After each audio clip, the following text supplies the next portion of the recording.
To talk more about the COVID-19 situation here in Hamilton, Mayor Fred Eisenberger joins us. And Mayor, I want to first get your reaction to 58 new cases of the virus today, one of the city's highest daily counts. 54 cases were recorded yesterday. We've outpaced Halton and Niagara over this weekend. Are residents here in Hamilton just not getting the message? Well, you know what, I think overall they have, but I think we see the cases going up just about everywhere. And what we've been asking people to do is to follow the restrictions that we're asking them to adhere to. So staying within your own household, only going out for essentials like groceries or the food services that you need or work. But limiting your contacts with others in the community. If we do that, we can get these numbers down. Most of our population is doing exactly what we're asking them to do. We need everyone to participate to ensure that we keep these COVID case numbers down. Toronto and Peel are heading into the gray zone tomorrow. Are you anticipating a lockdown here in Hamilton in the near future? What have you heard from the province when it comes to this? Yeah, not as yet. So we're not at the thresholds for a lockdown similar to Peel, to Toronto, or Brampton. But you know what? It is the next step for us. So we're in the red zone. It's not a good place to be. We'd certainly prefer to be in the lesser zone, the orange zone, where we don't have as many cases. So we're going to do everything humanly possible to get people to adhere to the restrictions. And if we can do that, people continue to wear the masks and limit their contacts, we can get these numbers down. If we don't, it's really up to all of us, quite frankly. It's not in the hands of public health. We're advocating all the measures that are required to actually get the numbers down. What we need to have happen is people to listen to them and put them into effect.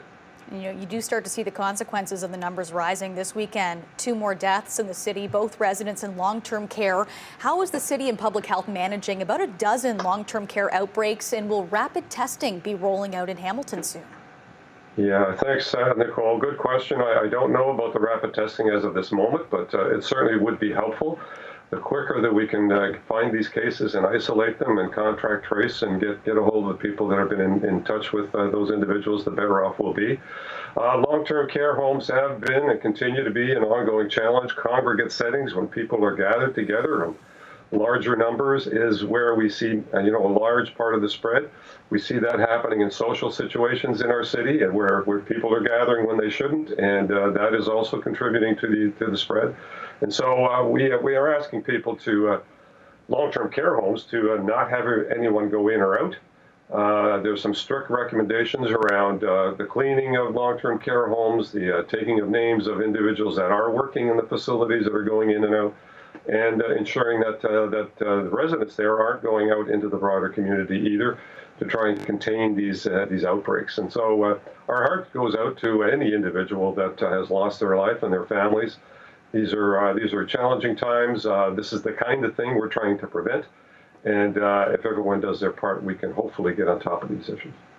Challenging times for hospitals, too. Last week, we heard from the CEO of Hamilton Health Sciences saying admissions are climbing in Hamilton hospitals. How's the city responding to this, and what more can be done? Rob McIsaac, CEO of Hamilton Health Sciences, advised us that they're in a critical state right now. It's imperative, as he indicated, that we get the numbers down so that the hospitals don't have to start making choices about who gets care and who doesn't get care. I do know that they've got contingency plans to be able to house more individuals in other potential locations, and that certainly would be a help.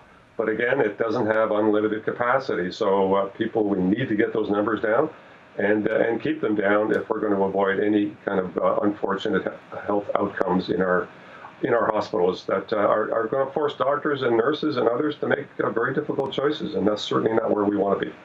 No, certainly not. Mayor, as always, thank you for your time tonight. We'll see you next weekend. Thank you, Nicole. Have a good weekend.